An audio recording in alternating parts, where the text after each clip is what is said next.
Así comienza el siglo XX, el siglo en el que nacimos, con un movimiento popular que vamos a conocer como la Revolución Mexicana, protagonizada por un México rural que va a empujar a grandes cambios sociales que todavía hoy pues somos el resultado de ese movimiento, ¿no? De esos hechos. Estamos hablando de un México que había sido marginado por los intereses y por la naturaleza de la dictadura porfirista, ya que la élite nacional y la élite internacional fueron los que gozaron de las grandes ciudades, de los grandes avances tecnológicos, de aquella estabilidad económica de la que se habla de repente en el porfiriato, pues eran ellos los que gozaban de esos beneficios y no la mayoría de la población. Entonces, las esperanzas y los sueños de cambio, de libertad, están puestos en ese movimiento y, por supuesto, sus logros en lo que todavía hoy gozamos como mexicanos. Aquí está el esquema del movimiento, va a durar de 1910 aproximadamente a 1924. Hay quien dice que termina en 1917 porque es cuando se redacta la Constitución y en ella están plasmados pues los artículos que van a reflejar las demandas de los revolucionarios. Hay quien dice que en 1924, que es cuando muere el último caudillo, que es Álvaro Obregón, y hay quien dice pues que no ha terminado porque aún las demandas revolucionarias, a pesar de haberse escrito en la Constitución del 17, pues no se han logrado, ¿no? Cosa que no es descabellada, efectivamente seguimos padeciendo de muchos de los conflictos que a inicios del siglo XX se vivían. Entonces, pues comencemos, los primeros protagonistas son el pueblo trabajador, que va a rebelarse a través de huelgas, aquí les listo algunas solamente, porque pues sus condiciones de trabajo, que es donde pasan la mayor parte de su vida, eran deplorables, ¿no? Entonces, ¿quién va a estar detrás de este pensamiento estructurado de libertad? Los hermanos Flores Magón. Los hermanos Flores Magón son intelectuales que conocen del mundo, que conocen del acontecimiento del otro lado del mundo que estaba convulsionando también los intereses de las élites, que es precisamente la Revolución Rusa.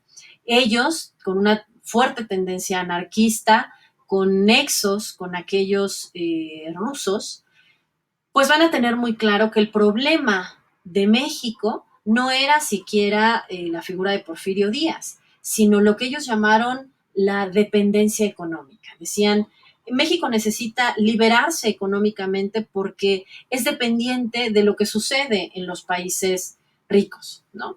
Entonces también depende de sus ideas políticas, su dinámica cultural, su estructura como país. Entonces decían, los grandes problemas están en eso. Hasta que no alcancemos la independencia económica, vamos a lograr ser libres. Y tenían mucha razón, ¿no?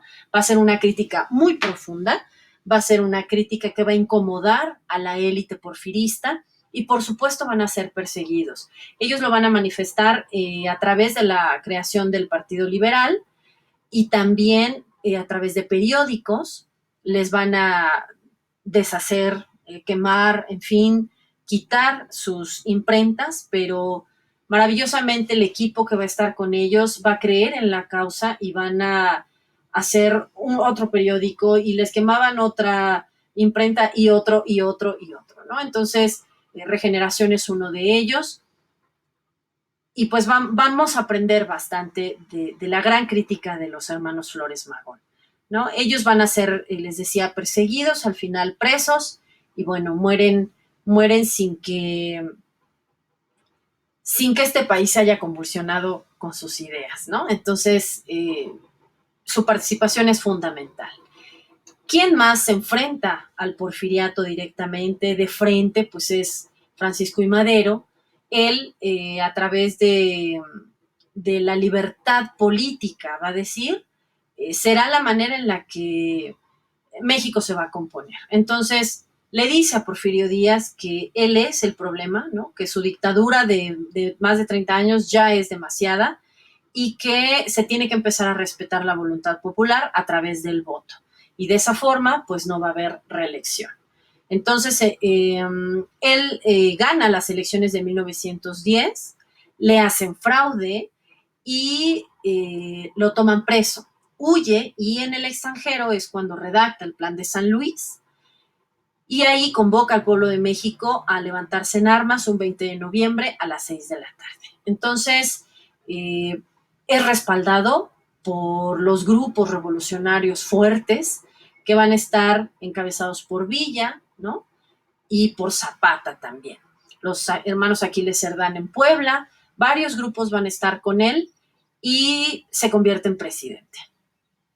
Aquí les comparto un fragmento del Plan de San Luis donde cuestiona, ¿no? que este yugo que ha mantenido a México oprimido, pues se puede quitar si es que existe la libertad política. Entonces, bueno, les decía, Madero se convierte en presidente y un hombre que está cerca de él, pues es Victoriano Huerta, se lo señalo aquí abajo en la foto eh, con una flechita amarilla.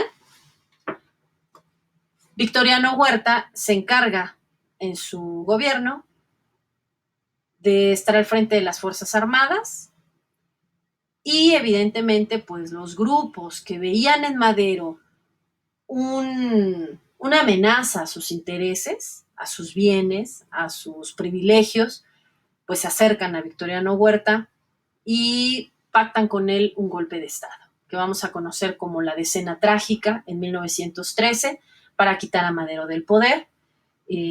Madero y Pino Suárez es el vicepresidente, son tomados presos y los asesinan. De tal manera que Huerta se convierte en presidente y bueno, es un presidente pues que no ha elegido a nadie, que nadie lo ha elegido, que acaba de ser estar involucrado, ¿no? Intelectualmente en el asesinato del presidente y que además tiene una fuerte ambición por el poder. ¿Qué significa esto? Pues que sus fuerzas van a ser las que traten de defender su gobierno, pero los sectores que apoyaron a Madero van a ser los que ahora se lancen contra Huerta. Esos sectores pues están protagonizados por estos líderes populares, que es Francisco Villa y Emiliano Zapata, ¿no?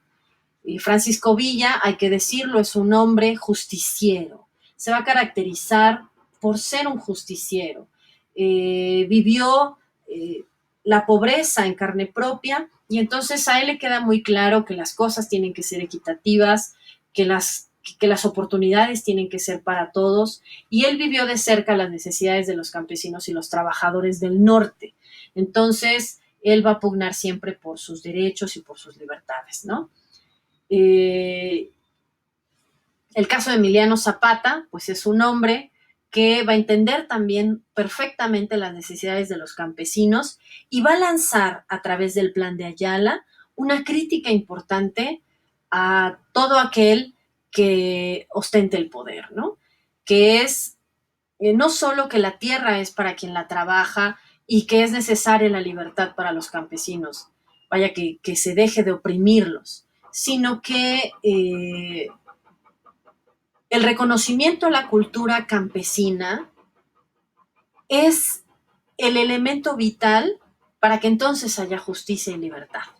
Si no se reconoce la otredad del campesino, entonces no se le va a dar libertad, ¿no? Es profundo porque el campesino es el mexicano que ha heredado la cultura mesoamericana, ¿no? Que a pesar de tanto cambio en el país para 1911, el sector campesino se había mantenido viviendo bajo los mismos esquemas culturales y significativos de aquella Mesoamérica, pues que ya aparentemente no existía.